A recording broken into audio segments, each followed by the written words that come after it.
never left. Oh, now it's recording. So yeah, it is. It is like we left.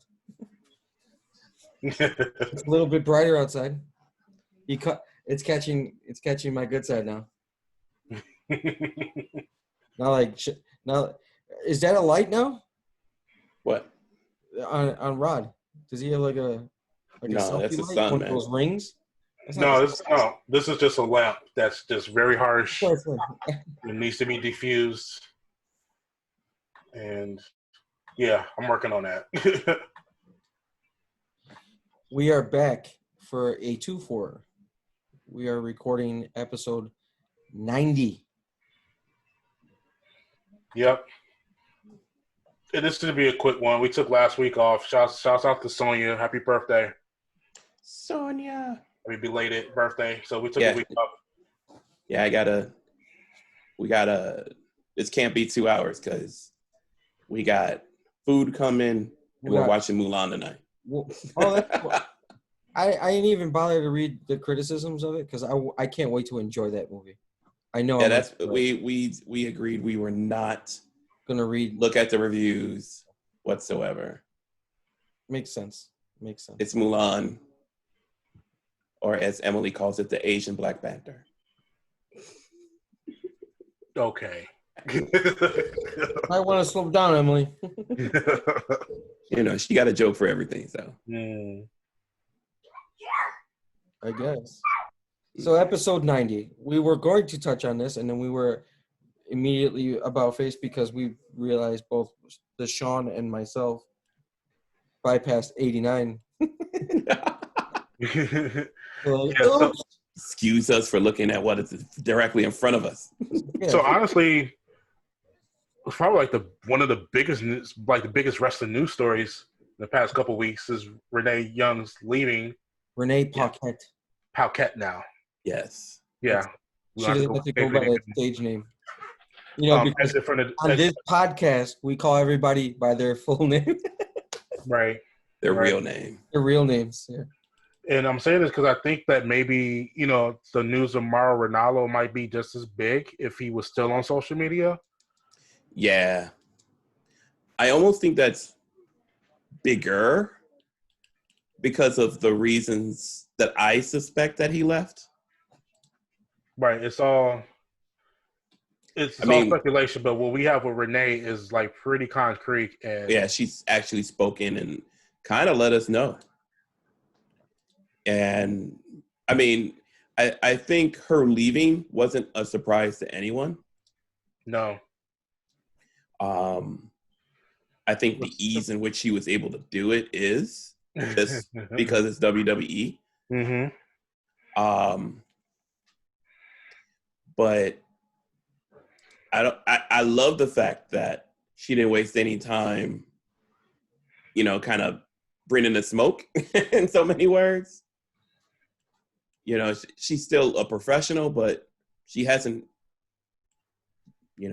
pulled any punches yet. Well, here's the thing here's the most fascinating thing that I find about what Renee Young's been talking about, and especially in particular the interview that she did with Sports Illustrated on their podcast.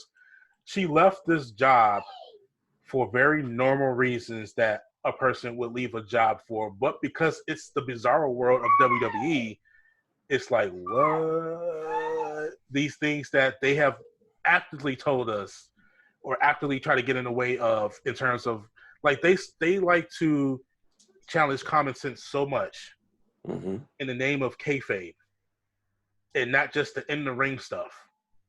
We know that at the beginning of this COVID stuff, like, once they caught wind of it, they really didn't want anybody to talk about it. So it was kind of like this weird thing where it's like, does the WWE really have control over their employees and their contractors to bar them on certain speech, you know what I'm saying, on social media about a personal issue that they're having?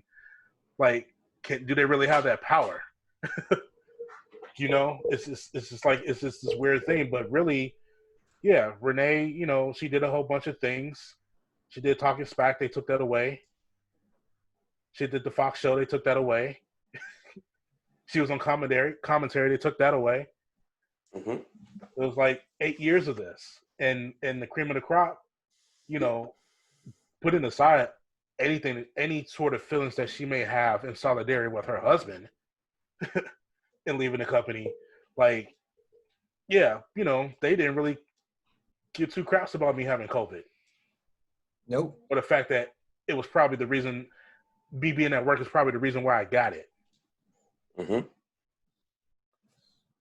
Yeah. So it was just it was very strange how normal the circumstances were for her to want to leave this job, and more power to her. Um, it's so many things that we wish like other performers and employees would speak out about, not just in this industry but any industry. Mm-hmm. It's a shame that this is like a news story versus like the norm.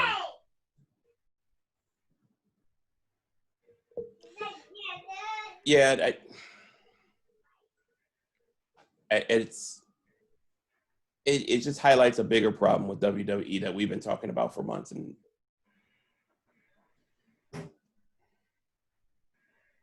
yeah, I don't know. It's Get your frustrating words having to together. discuss it over You and got over again. this. I look like you were like drawing up the strength. I was like, get your words together. You got this, bro. No. No, I mean it just confirms what we knew. And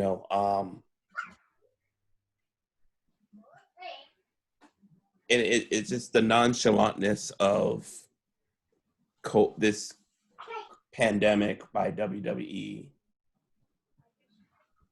And I get it.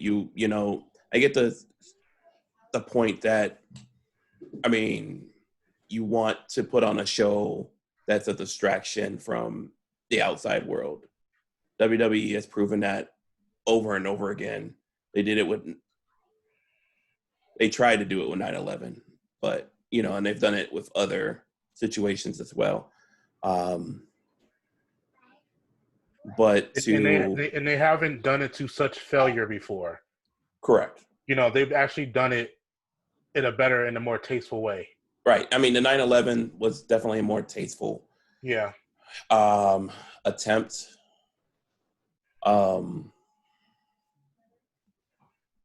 But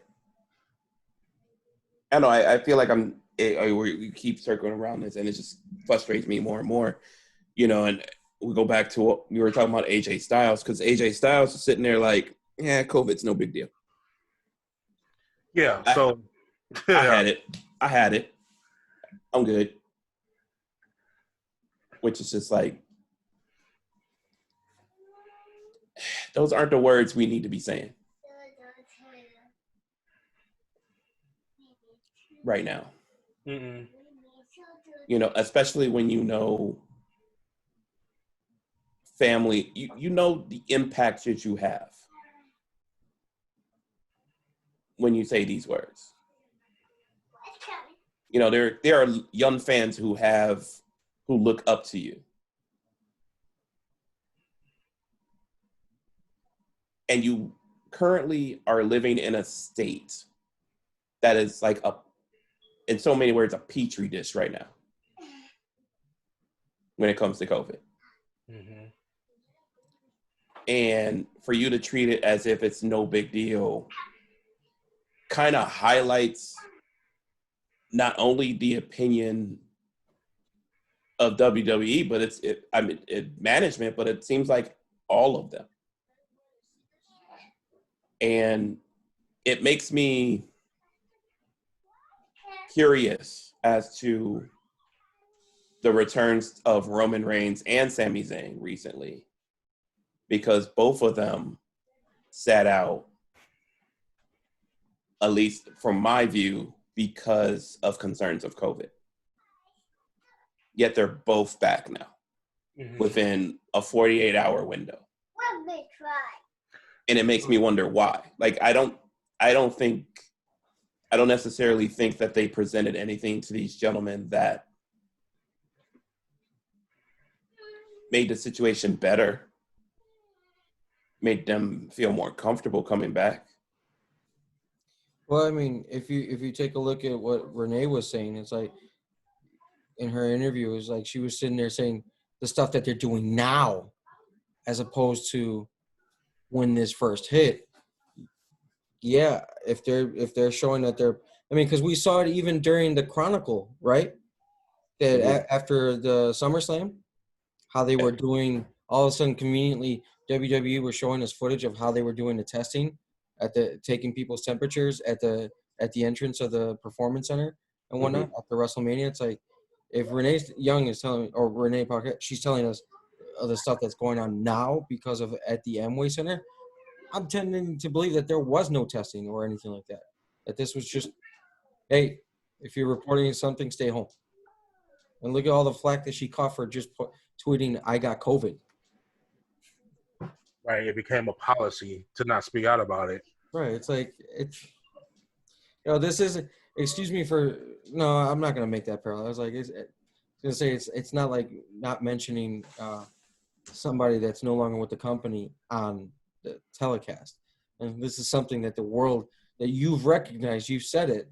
This is why WrestleMania is in, you know, in a small gymnasium and not in the football stadium at Raymond James Stadium. This is serious, and it man, we had our doubts, right? We had our doubts during this entire time when we talked about how they were handling these companies were actually handling stuff. And we've seen it. How many stories leaked about positive tests at the performance center, left and right? And it's just Right, and you bring up an interesting point because I haven't done the math. AJ says 2 weeks, no, maybe a month ago I tested positive for COVID or I had it or whatever. So I haven't actually done the math in terms of what was happening a month ago. Like where was Kevin Owens? Mhm. Because I know that he sat out at first, and then he had a meeting with Vince McMahon about COVID and the procedures backstage and everything, and they came up with the policy. So I'm trying to figure out exactly where AJ Styles falls in terms of that. Correct. yeah. Because if it was a couple weeks ago, he was just wrestling with Shinsuke for the belt. He was Right. involved. He was involved in an entire storyline Like he's about been on this TV every week, right? every week. Every week, and at least he's half of that wrestling. I don't get it, man. I don't get it. Did the who so that was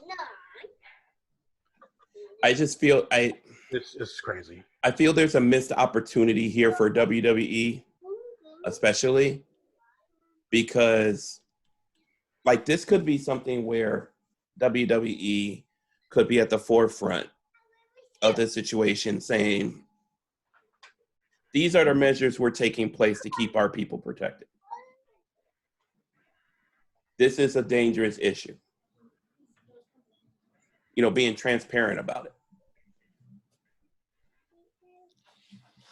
In the same way that other organizations have. Well, I mean, the problem is if they're not transparent about their wellness policy, what makes them think we're going to be anything else is going to be different, including something as serious as this? I mean, both are serious matters, and we barely get anything from them. We're not going to get anything from What them. has leaked and what like Kevin Owens did speaks to the point that Sean was making in the last episode about the power really being in the hands of the performers themselves. The performers themselves, yeah. Because WWE's not going to, and they're never going to say our people and be at the forefront of our people because they want you to absolutely know that these people are independent contractors. The people that they're in charge of are the ones that work in Connecticut with them. So it's like it's really weird. It's really weird when you have all these like the major brands taking all these steps. NBA rents out Disney World for the entire 2 months so they can resume the season. MLB doing thousands of tests. I mean, and granted, the start of their shit wasn't the cleanest either.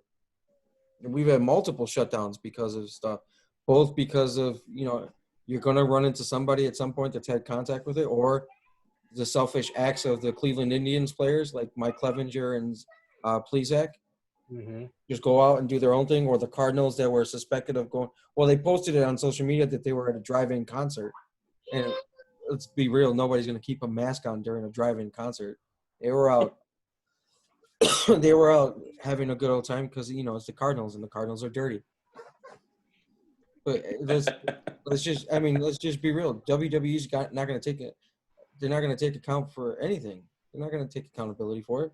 And it's crazy because it's like you'll give Renee so much shit for saying I've got COVID, but where's the story about the messaging that AJ Styles is getting any type of backlash from the PR saying, hey, maybe you don't want to say something about that because you've been on TV every single fucking week. You kind of exposed the company big time. But at the same time, he presented it in a way, almost in the same way that the company has, in a sense of it's no big deal. He's a company guy. He got a company check. That's how he's able to afford all of his video games from Japan. Well, he's got karma now because Paul Heyman is back on SmackDown. So, haha. Well, yeah, for now, until Roman ends up going back to Raw. You heard it here. I don't think Roman's going back to Raw for very long. Well, I mean, either way, it's just funny. Like, AJ's on SmackDown because he wanted to get away from Heyman. Yeah. Well, just like we're trying to get away from COVID, he seems like he can't get away from Heyman. So give him it's just, and now situations like these make you question, what is AEW? What is Impact doing? They're putting on live shows. What is NXT doing? I feel like, well, let's go back because I feel like AEW's been upfront from the start. Okay. In terms of, so they record the show on Wednesday, they come in on Monday, and they're tested, everyone. They test everyone in on Monday. If they come up positive, like they go back home. Yeah. And they only work with the people who are there. And forgive me have we heard of any positive tests outside of Moxley? Moxley wasn't a positive test. Or it was just Moxley was there because he was staying home because she got COVID, correct? Correct. So, correct. I mean, but outside of that, have we heard anything? I'm trying to think. There may have been one, but no, I can't remember. Oh, yes, there was. QT Marshall. QT Marshall, yes. But yeah, their program and Moxley and the Bucks have denoted out, like he said, you come in on Monday, you get tested. Then as soon as you get tested, you're isolated in your hotel room. You stay there until you get your results. If you're negative, you come out of your hotel room, you wrestle. If you're not, you quarantine. And the bigger portion of how they were kind of staying ahead of the curve is that they were testing more than what they needed. So the excess was the quote unquote crowd. Mm. You know what I mean? And then when they started bringing in people, it was social distancing, it was masked up, it was temperature checks, the whole nine. And they've been pretty transparent about it. Impact doesn't have any fans at all. Yeah, they're still fanless. And they haven't come out to say what they do. I have Tommy Dreamer has mentioned on TV there is a policy and he's been tested, but he didn't go into details about what that is for Impact. And you also think Impact records several episodes at one time. So, I mean, that's an easier mode of control. Yeah, I think it's almost like a bubble situation. Yeah. Because there's been multiple times where we've done like watch-alongs with like Ethan Page for Impact, so we know he's not there. Right. At the same times that they're recording, or at the same time as airing or whatever. So, now what I do wonder in the case of Impact, especially, because Impact is a very special situation because most, if not all of their wrestlers are on the indie circuit. So there's an increased chance of exposure there. Absolutely. I'm curious as to how that works when they return. Again, and it's because we don't know. They haven't really told us, what happens. But I also we haven't heard any stories similar to WWE about any of the performers being concerned about it either, about what Impact's doing. No. So whatever Impact's doing, it appears at least that the people there are comfortable with it. I don't know why, but I'm just now that's making me think of the evidence of absence is not the absence of evidence. Correct. No, you're 1,000% correct. But until we get any, we can't assume either. I swear it's not COVID. It's just cold water. Wrong hole. I just want the Boondocks back on TV. Random. That's where I got that from. Yeah. But yeah, But Daddy, but Granddad, she's a hoe. But yeah, The Rock and his whole family. Whoa, that shook me too, and I'm happy that it appears they're going to be okay, but Which means that The Rock is it's like one of the few people in 2020 who's just not losing. He just cannot lose. Yeah. He's not going to tap out to COVID. I did see, I mean, and that's what bothers me about recent statements by athletes, or just people in general who are making light of their diagnosis. Things are different for these people. oh yeah. Their nutrition is different. The level of care that they have for themselves is different. The access to medical care is different for them. So by no means is it responsible for them to make light of their diagnosis and their ease of handling Well, just to be COVID clear, comparatively. you're talking about The Rock in this aspect? You feel like he was making light of it? No. I'm Okay. not. I'm Let's using take that- more AJ Styles, Kirk Cousins, some of the people who have made comments lately about this. But no, The Rock did it very, he did it very tastefully, the way he came out with it. He does it just does it like all of his, Yeah. mostly all of his social media. It's very tasteful. It's it's showmanship, like true showmanship, the way he does it. Correct. I just, sometimes the message gets confused. Sometimes where it comes like, well, The Rock didn't really get sick. That's not what he's saying. No. And nor should we take it as that. Nor should we take it, well, if The Rock didn't get sick, then that's no big deal. He actually expressed that he's still experiencing symptoms, even though they know that they're not contagious anymore. Right. So, and that was a conversation that was taking place between him and Kevin Nash. I did see somebody on Twitter, and I kind of chuckled at it because it was kind of funny.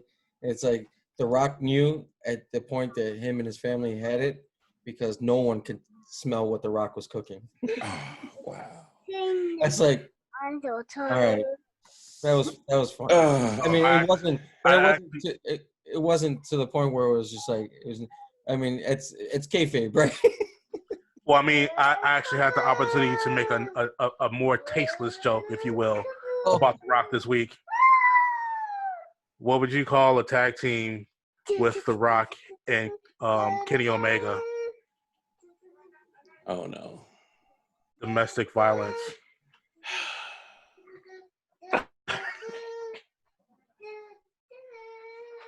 And Why? the door is this way. I'll see myself out. Please. And thank you for our former subscribers. Right. Like, damn, man. Like, what? Why? Well, you'll have to explain it to me later. No, don't explain it. How about that? No, offline. I don't want. We're already losing numbers. See the live numbers. Just scaling All back. 4 of our people just left, man. I mean, damn. Hold on. You deserve this. No, he doesn't. No. I don't know. That was bad. Why? And the fact that he's chuckling about this is hilarious. Like, Because he's giddy the about only it. one in on the joke. Terrible, I know. I'm sorry. Gerard, stop trying to make fetch happen, man. Tis the season. It's pumpkin spice season. Just saying, Oh. man, I mean, I did see something that scared the shit out of me. Was we went to Costco yeah, last Friday, and there was Costco. fucking Christmas decorations. such a heavenly place. Yeah, they made it look like a winter wonderland inside. Which one did you go to? Oh, no, you go to the one on Elston, right? Yeah, the one on Elston right here. I was like, what the fuck? It's already started. I'm not walking by that section because I'm gonna buy something now for Christmas for me now. Yeah, Sonia would Right. have a fit if she saw that. It's not even Halloween yet. As long as we get the discount, does that mean Halloween candy's already on discount? If you got that shit out already? Man, that's a But whole no, other there's not gonna podcast be about any, what we're gonna do about it. There's not gonna be any trick or treating. Actually, that's a good question. You guys have young children. What do you guys plan to do for Halloween? I'm gonna do exactly what I did last year. I'm gonna walk them outside. Hopefully, it's not snowing. Hopefully- It did snow last year on Halloween. The only thing, mine was cut short because I had that. Yeah, it was weird because I had told Tina like, yo, because I was out of town. I was like, told her like, oh, just take them to the mall. You know what I mean? Get them to the mall. When was the last time you stepped foot in the mall, though? But here's the thing: he fell asleep at like 5 o'clock and then wake up till tomorrow. So it's just like, Do what I did to my nephew. I made him lay down and I dumped the candy on him and made him do like a snow angel on the floor and recorded it in slow motion. I think that would be. I don't know. It's so weird. you know what? I know exactly what's going to happen. It's going to be like the only value that I get out of this Disney Plus until they start putting more Marvel stuff up there. They do have all like Tina likes the old, like the Halloween Town Disney specials that they do with like T and Tamara and all of them. So that's pretty much going to be their night. I might actually propose a thing for everybody with the since I do pay for the Zoom, have everyone with younger kids join in on the Zoom party so the kids can show off their costumes and the parents can give them candy like they're kind of trick-or-treating. Kind of like it's a social distancing. I don't feel comfortable taking candy from anybody on my block. Right. Because they will catch these hands. I'm just It's tough. like the block over there. They usually have like a party and there's like a keg and Right. stuff, and it's just not going to happen. We're in the middle of Roscoe Village, where people walk around with a radio flyer full of liquor. We can't partake in that. You gotta walk around with your own box of wine. Put it on a camelback, right? One of those things with the Man. Emily's got a Camelback, man. You can borrow it. Oh, that's cool. Hey. She used it for Lala. So. No, thank you then. She probably hasn't washed it since Lala either. No, she's like insane about that stuff. Like she don't play. So was that the virtual Lala or last year's Lala? Well, this virtual Lala wasn't that bad. I watched most of it with her. Quite honestly, I'd be okay if they did Lollapalooza like that, because that was hell. Actually, attending a Lollapalooza, Oh yeah. man, I'll never do it again, ever. I mean, I'm never doing music festivals again either. I can't say I've ever did a music festival in Chicago, as much as I've tried. Bro, you're in Grant Park. Nothing's shielding you from that fucking sun. Right. And Well, the horror story that I heard was, like I had a workmate that went one year, and he was trying to be a part of the J. Cole crowd. Oh, He was at the edge of the crowd, which put him more into the little Yachty crowd, and it was like hell for him because he couldn't hear J. Cole because of Yachty. the Bruno Mars, the year that I went. Bruno Mars was performing. And you guys know, I've seen Bruno Mars like twice, 3 times already. Mhm. I was okay. The back of the crowd was at Buckingham Fountain. And the stage was closer to the wraparound, that little bend on Right. Lakeshore Drive where the Field Museum is. Oh wow. You can see how far back. I was like, I'm good. When the weekend came at night, it was all the way to the right. Why? Because I was closer to the pizza and to the street, so I could just get Right. out. I've heard your songs. We're only here for the Black Panther song. I don't want to hear your shit about Selena Gomez. She a little too young for you, bro. And I was out. I was happy. There's an insane strategy about attending those things. It's like I thought I had a really good timeline on, like, I saw Post Malone, LL Cool J, and then we went over to see Daniel Caesar and like the other acts that I get into, and I was like, my feet, my watch is still recovering from the Yeah. stuff. North by Northeast is probably the best one I've been to. Oh, okay. That's the one over at Union, right? No, that's the one in Toronto. Oh, excuse me. I'm sorry. I heard it wrong. That's fair. I've always wanted to go to Toronto. Only because, like, they have the main stage. So at the main stage, I saw Juicy J. And then you go like 8 blocks down to a club to go see Danny Brown. And then you go to another part of the city to go see Pusha T. So we're not doing this crowd mixing thing. Like, that's what I liked doing with when Red Bull was doing their music festival. Yes. And they did that in November, and they were selling the tickets for like $5-10. Mm-hmm. We got to see Khalid sing at the Aragon for like $10. And being the savvy concert goer that I went to, we sat in the balcony because they got seats. Right. You didn't catch me down there with a bunch of young ass kids like, oh my God, send me your location. No. I'm in the balcony. Grown folk business up here.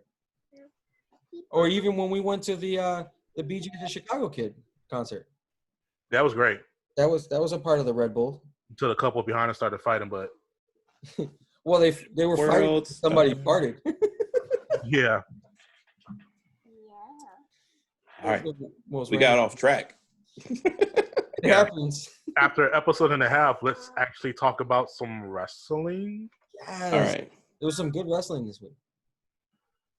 I only got a chance to list a couple, so if you saw anything else, like, put it out there. But when I made this outline, I put the NXT Fatal 4-Way on there before it even happened because foresaw it happening. One of the ones that I was really happy about was the Thunder Rosa match. That was the best match. And I'm going to talk about that. Yeah. Because AEW got one, whether they realize it or not. They've got a huge superstar. They do. With her. And I'm not talking about Thunder Rosa. No, are we talking about the same person? Yeah, I'm talking about what's her face? Serena. Yeah. I think Serena's going to pay dividends for them if they're using her the way that I think they are. You corral the trainer who was partially responsible for the Sasha Bankses and the Becky Lynches of the world. Yep.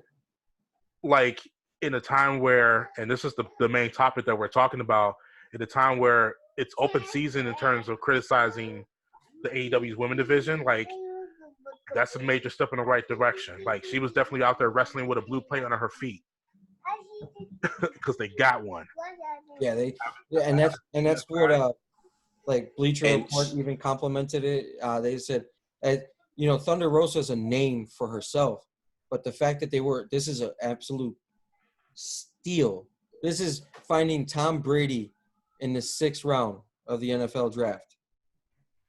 Oh yeah, this is steal because of what she brings to the rest of the roster too. Especially as somebody, when we talk about Britt Baker and her stiffness, imagine what she can do with that roster and still carry a singles push. That was huge. A star maker. Yeah, definitely for sure. absolutely.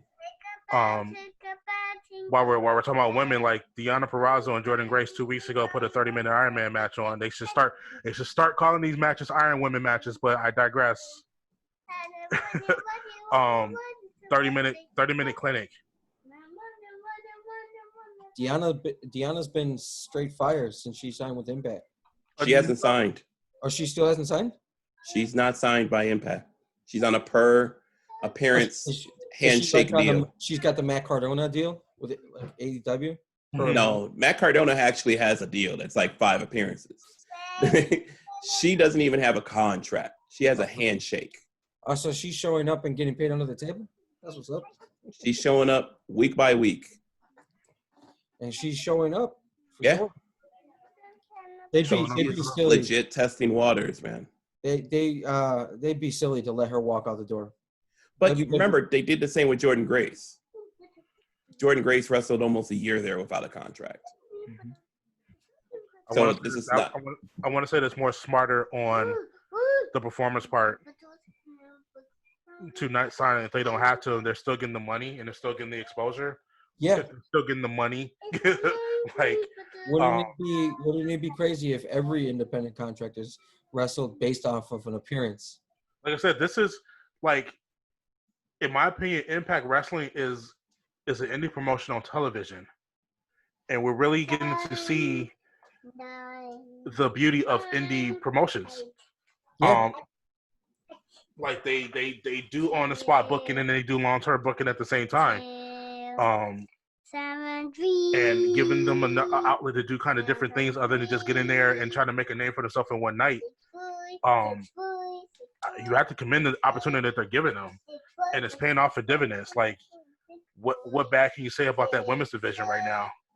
And there's at least a few other matches that you can speak of, that have happened in that promotion that were great. The TJP stuff is awesome right now. Eric Young. It sounds crazy that Eric Young is the champion again, but if you watch that match, like, it wouldn't be so far-fetched for you. Him going out there and proving his point of what the hell was WWE doing with me? They missed the mark. And you know what? It's just it's crazy because we're having this seemingly on a more rapid basis of what the fuck were you thinking letting this talent walk out of your performance center, walking out of your main promotion? It's just insane. But you know what? I don't even want to bring to that attention because, one man's trash is another man's treasure. Mm-hmm.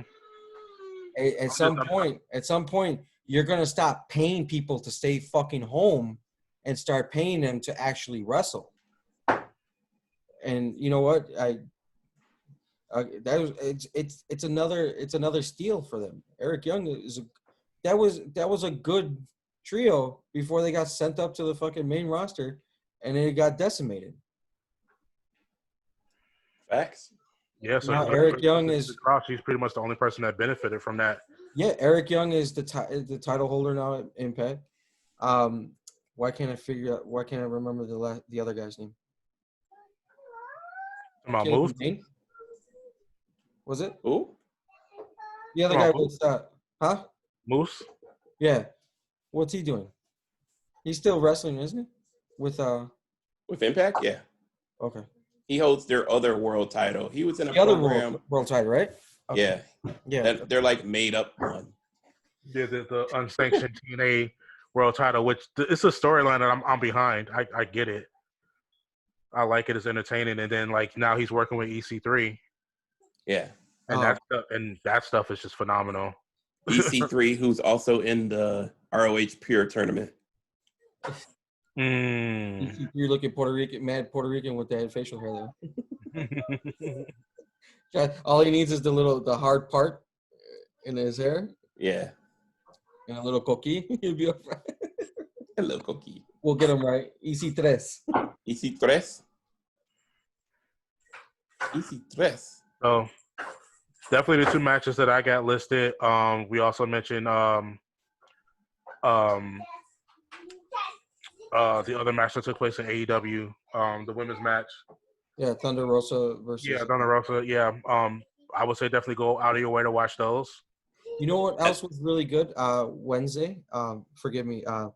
The opening match for the tag team. The one that started this week's episode of Dynamite.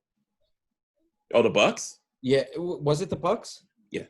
It was the Bucks. That one was pretty damn good too. Oh, Free with, heel turn. Yeah. That yeah, one was with pretty good. on the Best Friends, right? Yeah. Yeah, Yeah, that was a really good. Yeah, that was a that really was good match really too. good. To start off with a show like that, it was like, okay. See, and that's how you do a show when you want people to watch your pay-per-view. For sure. Yeah. Like, We've there are always so said many angles. right before their storytelling right before the pay-per-view, because their pay-per-views are so staggered once a quarter. It's hard to keep up like the really good storytelling, but right before their pay-per-views, the story seems to amp up right away. And just to be clear, All Out is on TV tonight, right? It's not pay-per-view. I thought it was on No. YouTube. No. Isn't All it? Out is pay-per-view on Saturday. Oh, Gotcha. it's on Saturday. Okay, cool. Yeah. All Out's a pay-per-view. We'll be watching that. I'm excited to see it. It's just there's gonna be some good stuff. Damn right. It's I one want to see a thing. Kenny. I want to see a Kenny heel turn. I think you're going to see multiple heel turns. Well, here's the It's gonna be thing. great.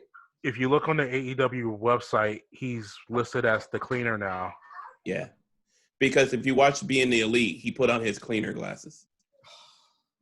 And it's the little subtleties that they drop like Easter eggs, and you can tell like they're huge movie, video game guys.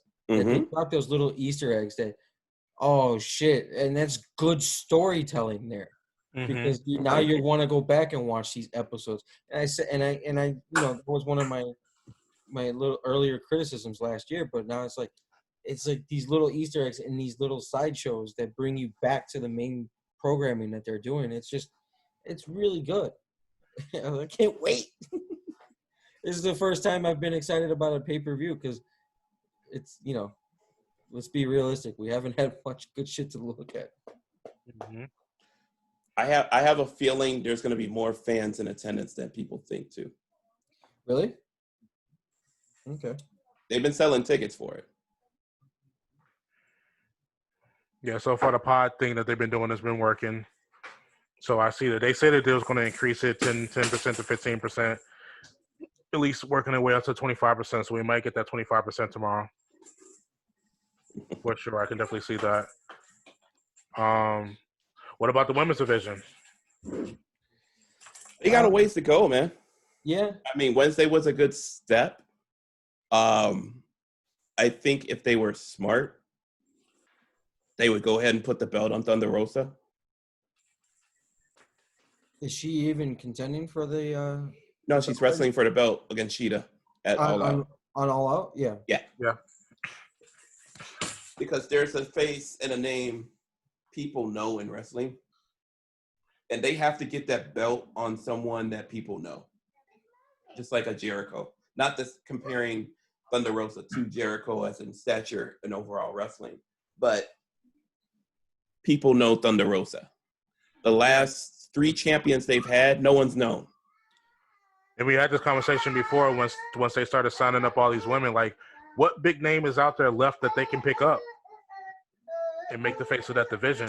And forgive me, when we were talking about the matches, it wasn't the Young Bucks one that I was talking about. It was actually the opening match with Breezango and Isaiah Swerve Scott. That was. Oh, you're talking about NXT. Oh, NXT. That one was a absolute great show, great match. Because it was really good, and it's cool to see Breezango actually doing something, especially after all those crazy fashion police things. But man, Swerve is pretty dope. I have to say something about NXT that I've been fearing for a while, and I just feel like it's come to be. Okay. I feel like we're watching the death of NXT as we knew it. And that 4-way Iron Man kind of sealed the deal for me in that regard. Because them having a 4-man Iron Man match with no winner is such a Raw or SmackDown thing. Yeah. And like it makes it, for me, it made me feel like we wasted an hour of our time. Like, that's an hour. And you couldn't give me a winner. And then you don't pull the Shawn Michaels, Bret Hart thing where it's like 5 more minutes. You could have thrown that to the network or something. And you're like, no, watch it next week. Like, nah, fam. That's what I came this week for. But yeah, no, with the AEW going back to the, I'm sorry that I kind of sidetracked. I was okay. I was like, wait, no, that wasn't the match. I don't remember watching the Young Bucks. I remember watching, because I had it on NXT and I was playing in the background. I'm like, and I'm hearing the reaction. I'm like, let me take a look at this. I'm like, holy crap, this was a really good match to start off your show with, and it kind of went kind of down from there. It's like, not bad, but it still needs improvement. It's still, I mean, they've got some names in there now. I like Diamante. She's in there. Thunder Rosa's in there. Eva Lise is wrestling with them. Tay Conti. Conti, yeah. I mean, they've got some names where they can, if they do it right, they have the pieces in house right now. Do they need a superstar? Like, I feel like they have to pull the trigger on Tessa. they're gonna. I'm not saying I like it, but from a bringing eyes to the women's division, Yeah. immediately, unless there's the other person I was thinking of showed up on Impact on Tuesday, and that was Emma. Okay. I mean, it all depends on how good this match ends up looking, right? On Saturday. Oh no, it could look good, I'm but we're saying, talking about a division. Yeah, because here's the problem: it's become almost a running joke at this point. Like, now it's cool to shit on the AEW's women division. Like, there's memes, there's hashtags now. Like, it's gotten to that point where I feel like there have been some improvements, but I feel like it's gone on for so long that, yeah, now, unfortunately, it's a time where you may have to do something reactionary because everything that you plan to do up to this point Hasn't worked. hasn't worked. I'll equate it so some of the gamers that follow us, it's like Madden promising us a different game every fucking year. Whole sweeping changes to be made on the online franchise mode, and they roll it out. It's the same thing. Well, I mean, It's, at some point you gotta. We told her, we were very vocal on this podcast. We hold them to the words that they told us. Not on the they sold us on the potential and what was gonna, they sold us all these dreams and hopes that they had for this division, and we haven't seen the belt. We saw a tag team champion. We saw a tag team tournament with the women's division, and there are no belts. But we saw a tournament that did what? I mean, it showcased some of the other women that are not really around, but it's like it's something that should have been on TV. I agree with you there. It's something that should have been more at the forefront than something that's on. It's kind of like now I'm hearing Cody talk about how he never really wanted to cater to a broader audience, he only wanted to cater to a wrestling audience, and now I'm seeing that as like a double-edged sword because they definitely are doing wrestling stuff for wrestling fans, but they're doing it in a way they're doing it so old school, where now it's a time where you need to put certain things in the forefront, and you need to get like the blonde guys like out of the spotlight, like, you know what I'm saying? Yeah. It's like you literally have an audience, a growing audience, I should add, asking for a thing. You're not listening to them. Like you have it. You have to give it to them. Like, You're not doing enough by creating a fan club and doing this whole tournament on YouTube. You're not doing them any favors. You're working them. You know what I mean? Like, you're working them over, but you're not really putting them at the forefront like they need to be. And I don't know what hold up, the fuss, the scare. I don't know what's going on there. Well, this is the thing that I've kind of drawn my attention to at this point. No, JB. They've had multiple opportunities to bring in higher profile women to this division. Tennille Dashwood was out there for a while. Jordynne Grace was out there for a while. Kylie Rae was there for 15 seconds. I mean, there have been opportunities. There have been women out there who were available. And for whatever reason, those women haven't walked through the door for AEW. Do you think it's just because of the state of the women's division, and they see in other places where the women's division is not like essentially a running meme? But at the same time, these women are, if it's a choice that they're making that they can't do it, if it's a choice, that means we're to believe that these women are turning down bags. Well, I mean, because we can I believe we can safely assume the AEW women's bag is bigger than the Impact women's bag. I would agree.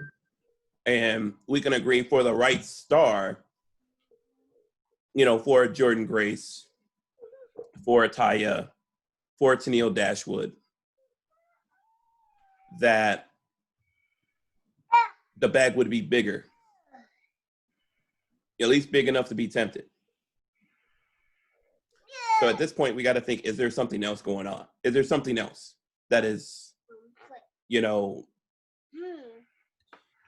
leading this division not to have the stars that it has? And I don't know what that is, but it's not money. And it's not fame. Because AEW has a much bigger audience than Impact. Impact did under 100,000 this week. So why is the question that we need to start asking these stars not in AEW? Yeah. Is it a choice? Is it a choice based on the vision that AEW has for its women's division? Is it? I'm just not sure. I don't know the answer to that question. I mean, yes, the women's product that's on AEW is definitely inferior to both WWE and Impact from what we see on TV. But now we got to start asking, why is that the case? Yeah, and I think that's like, it would be almost too convenient if that was the only angle in which to attack this from. But I think for me, here's another problem that I'm looking at when I look at this women's division. Okay, maybe AEW has picked their ponies in this race in terms of who they're going to push, who are they going to get behind, who are they going to try to build around. Though those women are not performing up to that level for one reason or another. I mean, we went through a drought where Britt's been injured pretty much this whole time. I think she's still injured. They're having a cinematic now. They're having a cinematic match at All Out to try to do something different with Britt and Big Swole. I have been a big champion of Big Swole. But I have to admit the last few matches that I've seen her in television weren't really that great. And there's your hottest feud in the women's division. You take them out of the title picture and let them feud with themselves. You have all these other women who you've done so many different things with. Look at Allie. Allie has like 7 different personalities since she first signed with AEW. Right, and then we said that we called it out every single time. Now she's walking out as a, she's walking out with the butcher and the blade. I'm like, it doesn't make any sense. Allie was formerly of Impact and was a hot commodity there because of her in-ring stuff, because of her promo stuff. And I feel like we've gotten little of that here. It's you could say it's kind of like the same thing with EC3 when he went up to the main roster. You didn't see anything. He was great with the mic, right? I mean, you guys complimented his mic work. Mm-hmm. But finish your food first. No, I'm gonna choke on this. EC3 was only brought to WWE not to go anywhere else. Okay. That's why they let him keep his name, so they could destroy that. I feel they do that with multiple stars. They sign people literally To sit them down. Yep. But yeah, I mean, it just doesn't make any sense. They have a reputation. You brought them here for a reason, based off of their previous work. Right, like I was saying, like so, like you guys are having a conversation about bringing in stars. They've done that. Yeah. You pretty much iced them, Mm-hmm. or they iced themselves. So what's really happening? Because they also prided themselves on not really having a quote unquote creative department, that they were going to let these guys kind of fend for themselves. But And men have done that pretty well. We've seen that. We've seen these exaggerated long storylines, but and I mean, I want to give Britt Baker her flowers, because in her injury, she's become one of the most interesting people on that roster. Oh, absolutely. For the shenanigans, I love everything that she's doing since she hasn't been wrestling, and it's unfortunate that maybe she had to be forced into that corner in order to kind of break out creatively. Mhm. If we're to assume that she's not being produced as much, but these are ideas that she's bringing to the table, and they're just kind of greenlining them. She's great. She's awesome. She's essentially been kind of carrying the women's division in a wheelchair. Yeah, Well, as a role model. But I've had this conversation before about how, yeah, AEW is going to let all these guys come in and be themselves, but some of these guys need to be produced. And we now know that Tony Khan has stepped up and said, hey, well, I'm taking over some of this creative stuff with the men's division. The women are still left out there to fend for themselves. Yeah, I can't help but think that with the women's division of AEW, they had a plan and it went to shit. So there's three important things, well, not important, but three major things that I take from the beginning of AEW. A, they definitely counted on Kyrie Ray being there. In my opinion, being the face of that division.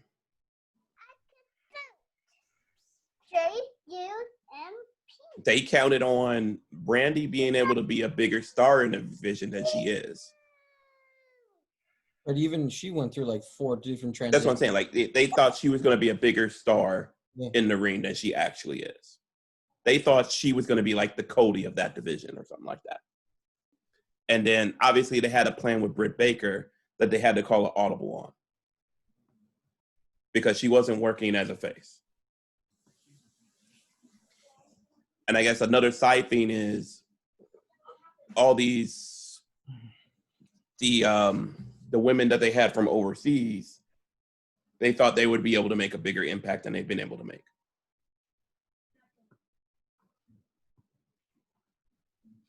Because now, because of COVID, none of them can come over here and wrestle. Yeah.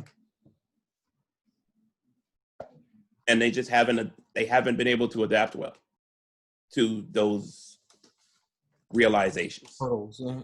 They've had their struggles for sure.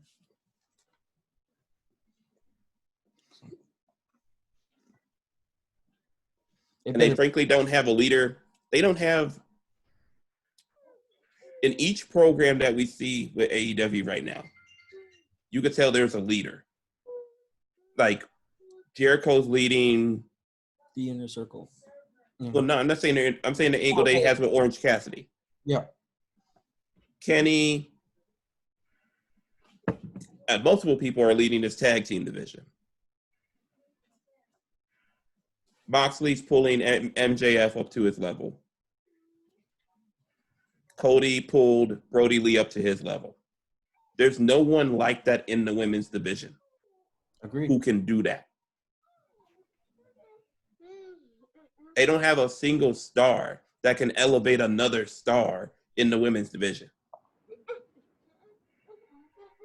They're all on the same level. They're all starting at the ground level.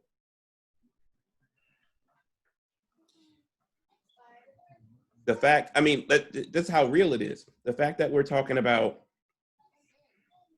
Thunder Rosa and Serena Deeb being something that could bring the division up is a telling statement. Yeah. Because anywhere else, they wouldn't be in that position.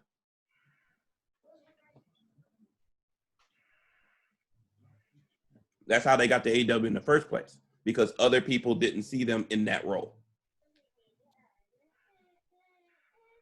But automatically, they walk through the doors of the women's division for AEW, and they're automatically at another level than the rest of the division.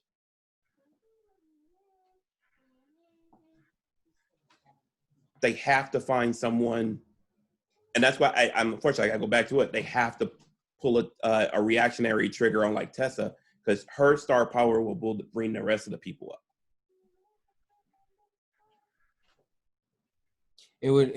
She would end up being that Cody Rhodes of the women's division, or even close to a Jericho. Well, I mean, yeah, but I mean, like, as far as Cody's been wrestling independent wrestlers across the nation, bringing them into AEW, he can help them do that. But that's what I'm wondering is, like, maybe they described that role to the stars, those, the superstars that they would like to bring in, and maybe they just don't want to do that.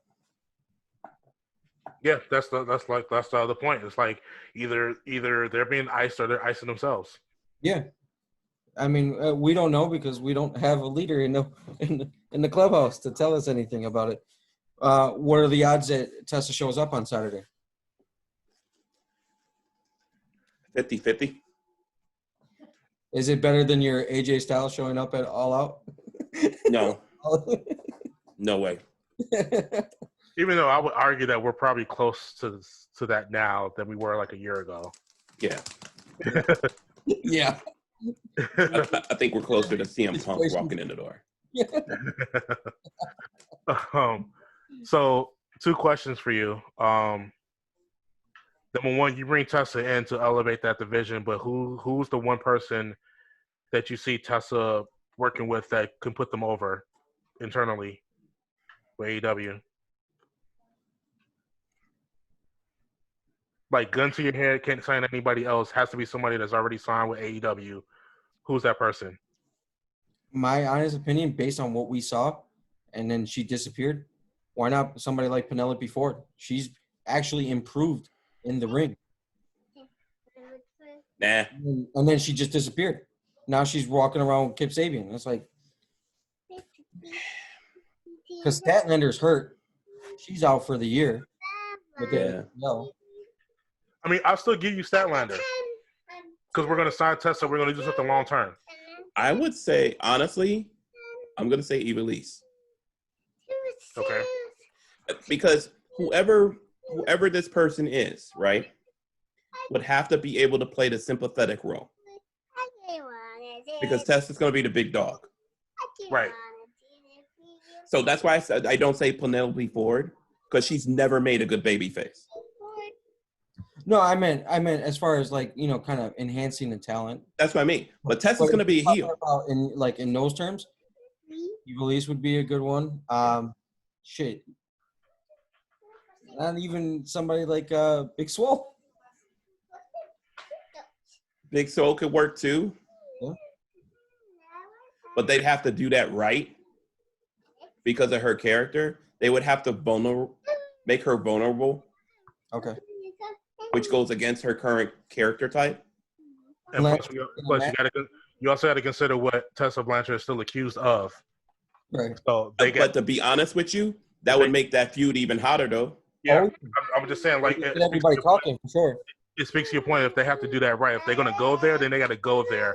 I'm not leaving that up to just them two. Yeah, if Tessa comes into the women's division at AEW, Tessa becomes the Brock Lesnar at AEW from a women's division standpoint. She has no choice to be a heel. She's going to be looked at on another level as everybody else in the division.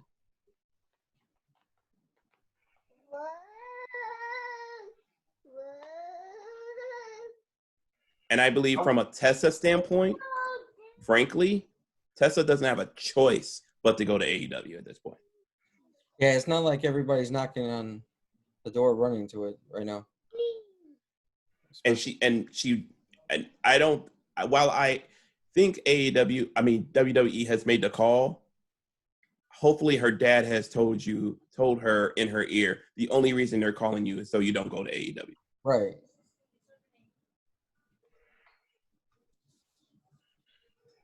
I'm going to go with Chris Statlander. Okay. I think that was a good choice. Asterisk, my pending, like, hearing her actually cut a promo. But that's the only reason I can't get with Statlander. I haven't had her hear her cut a promo. I mean, out of all the women, who's cut a promo outside of Britt Baker that you can recall? Well, okay, so but that's recent, right? Mm-hmm. So over the year and a half, we can blame. I mean, just to be real, they put the title on either Asia Women or Nyla Rose. Nyla Rose has cut promos, but that's why she needs Vicky Guerrero. Which was really cool to see. But you can. There's so many ways, but I'm hoping that go that way. Saturday is a stepping stone for having. Let's see some clear direction on where this is what I feel might happen if I was to book this. Okay. Thunder Rosa wins. Tessa comes in after the match and beats the shit out of her. That Tessa? Tessa comes in and beats the shit out of Thunder Rosa. And that's exactly how I would do it too. I mean, you need it's your pay-per-view, right? I think the other way works too. Or Thunder Rosa beats her ass? No, I think Hikaru Shida retains. Oh. And Tessa beats her ass. But then you do away with all the stuff. The only reason I like it that way because Thunder Rosa is still a champion. I don't want to ruin her by getting a beatdown either. True. And I don't think it does them any favors to take. You don't have to have a beatdown either. You could have a stare down at the top of the top of the tunnel looking into the ring. But now you're just kind of undercutting the whole entire AEW's women division. I don't think you want to do that. Well, I mean that's just my opinion. Like, I think Shida retains anyway. Doug, I'm telling you, it's the Brock Lesnar effect. Mm-hmm. Do that. What did they do when they brought Brock Lesnar to the WWE? He beat The Undertaker and he squashed John Cena in a 3-month span. He got up and left. But I'm just saying, like that's how big they pushed him. Yeah, and still continue to push him. That's what I'm saying. And that's how you treat her. You treat her, if you believe she's that level of star, you treat her like that. Okay, I dig it. I'm just saying it has to be something, because let's say they have a decent match. Thunder Rosa wins the belt. Mm-hmm. What momentum do you have going forward? Correct, and that's why you have to bring. That's why the Tessa beatdown had to happen, because you got a new champion, but you also instantly have a feud that people are going to talk about in the morning. Right, going into January or whenever they decide to hold it to February, because this is the last one for the year, correct? No, they have something in November. What was it? All Full Gear or something like that, wasn't it? Something like that. Yeah, I don't remember the name of it, but yeah, something like that. Yeah, that's the one where Moxley and Janela had the unsanctioned match last year, Right. right? Okay. So I was like, yeah, you need something to kind of lead you into it, but like we said, it can't be a dead fish in the water anymore. You're gonna have to do something. Well, here's my second question. Tessa doesn't show up. Would you entertain, just even on an entertainment level, a NWA Women's Division invasion angle? I'm cool. with Okay. it. Here's what I would ask you. Besides Sanina, who's your NWA Women's Division? Besides who? What's that? The girl who had the championship before. Is it? Oh, Sienna. Sienna. What's her Exactly. face? No, I'm trying to think of her I'm just name. saying. But from an AEW fan standpoint, it's going to be like Retribution. I don't know any of you. And that's the opposite of what you want to happen. Because you have smart. I mean, outside of the stands, you have guys, or excuse me, wrestling fans that know indies, because the reception to Eddie Kingston was huge. The reception to Right. Warhorse coming was huge. They're listening to the indies. If you don't bring in another Impact name and you bring in somebody else that's like a mid-carder on somebody else's thing, the chatter is gonna get louder when it comes to this division. I do have one name from NWA from a women's division that would cause that level of impact instantly, and that's Camille. Mm-hmm. Okay. She comes in, spears the hell out of somebody. She's taking the brandy spear away. But that's been her thing, yeah. And it's a little bit more impactful with her since she used to play in the what's that? The Legacy Football League. Yeah. But I just say NWA, they were in, I won't say the same spot because obviously theirs was better, but they were still building their division once this all came about too. Because I think Thunder Rosa had just gotten there like a month or two before COVID hit too.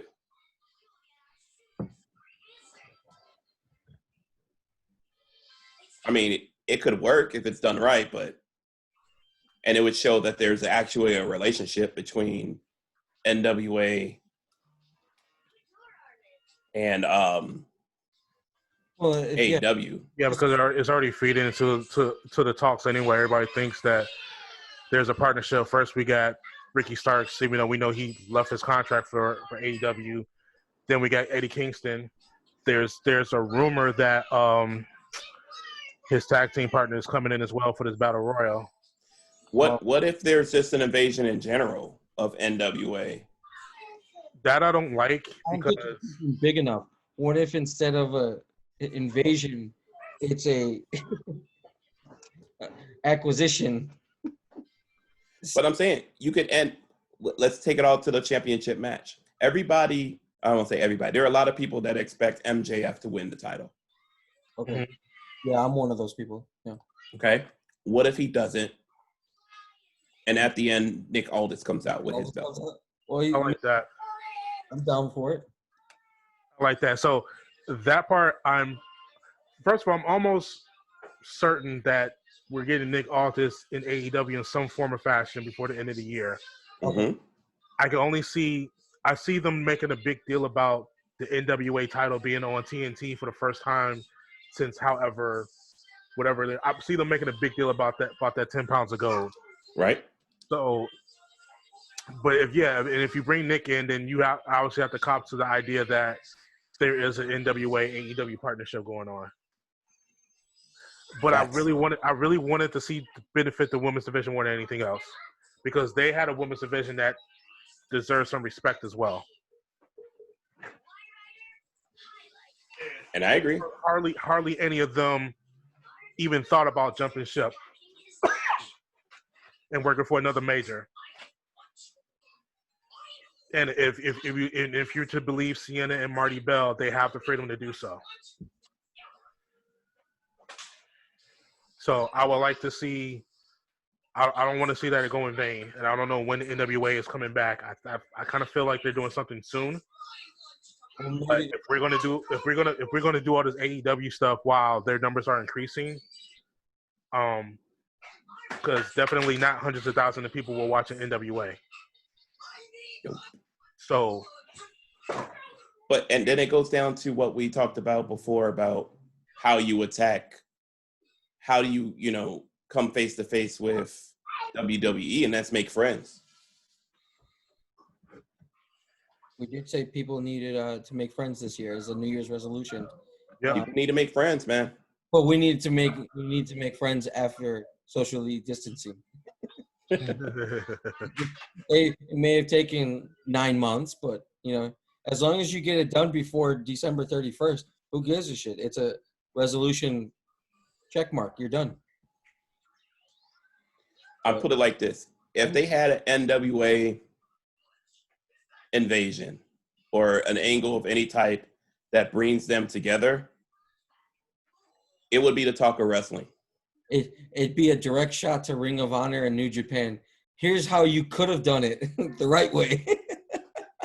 And to be honest with you, who doesn't say ROH walks through the door? I mean, it could be. I'm hoping for something big because you need a moment like this. I mean, yeah, we're talking. I mean, I did see an article that they were talking. I don't know if it's much credence to it, but about NXT possibly getting off of Wednesday nights. It's gonna happen. It's like, you've been winning the battle for a while. You've had some moments where NXT has had to deliver WrestleMania type quality matches just to. I see the eyebrows.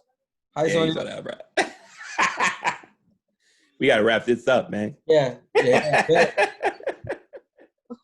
We'll get you right. Right. But no, I mean, it's like, I think at this point they need to swing for the fences in September. Why not? You got Tony Khan doing press one talking about AEW. I mean, in All Out blew out WrestleMania.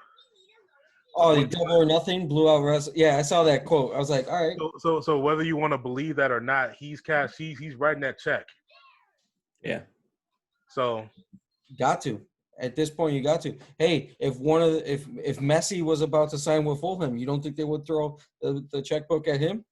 I mean, right. they'd probably owe a few people to make that happen. But I mean, yeah, why not? They're certainly saving money by trading everybody on the Jaguars for draft picks anyway. But yeah, no, I'm hoping for some kind of impactful moment on no puns. No puns there, but I'm hoping for some kind of wow moment on Saturday, even if there is 10% of a crowd. She keeps I have a feeling there's big things planned, because this is what one thing I'll say about AEW that we've seen over the last few months through COVID. While with WWE, you could definitely see visually through their product where things have gone awry and they've taken lefts and made, change of plans. You don't see that with AEW. They've been able to stay the course with their storylines pretty much throughout the last few months. And regardless of how you feel about what Tony Khan said, he said that with a big old smile on his face. That's a $1 billion baby who owns a wrestling company with a big smile on his face. You better believe something big is gonna happen this weekend. I'm excited for the first, like I said, for the first time in a while. I'm actually excited about a pay-per-view. I mean, we've been skeptical since February about all these pay-per-views with no crowds and everything like that. But I mean, this is one I'm genuinely excited because this was, I mean, let's be real. All Out was a huge success when it comes to the birth of AEW. So this is huge. They're not having it in Hoffman Estates, so it's like it's what it is. But what they should do is do it in a parking lot. It's gonna be nice. It's Florida. You'd say you're in Chicago again. Well, gents, I gotta get out of here. Yeah, let's. But we'll wrap this up and we'll circle back. We'll give our next episode. We'll have our thoughts on the All Out extravaganza. Any surprises, hits or misses, whatever the case may be.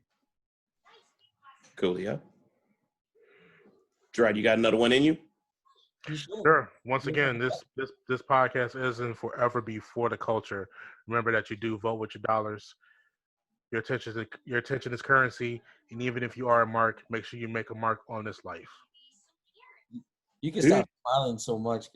Good for you. Good for you. Good night. Yeah. Good night. 5 o'clock in the afternoon. Okay. Good night.